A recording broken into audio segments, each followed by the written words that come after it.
ची कॅबिनेट 17 मार्चला जी झाली त्यामध्येच मंत्रिमंडळाच्या मीटिंगमध्ये प्रति हेक्टरी 20,000 रुपये 2 हेक्टर पर्यंतच्या मर्यादेमध्ये धान उत्पादक शेतकऱ्यांना निधी देण्याचं ठरवलेलं आहे।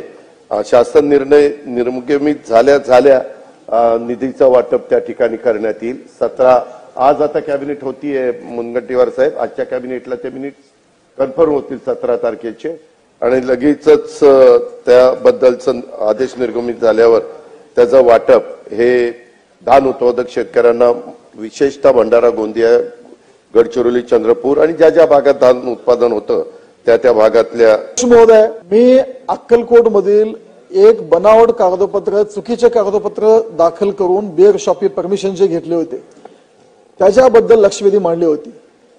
ह्या बाबतीत माननीय उपमुख्यमंत्री काय ठोस निर्णय घेतील का आणि एसपी असतील, त्यांचे पीआय असतील, क्षेत्रीय अधिकारी असतील, त्यांनी चुकीचा अहवाल ब्रीफिंग केलाय त्यांच्यावर कारवाई कराल का? मंत्री महोदय। अध्यक्ष महोदय, मी राज्य स्तरावर इथं एक्साईजच्या कमिशनरला ही सगळी चौकशी करायला सांगी की यामध्ये काय खालचे कोणी अधिकारी चुकलेत का।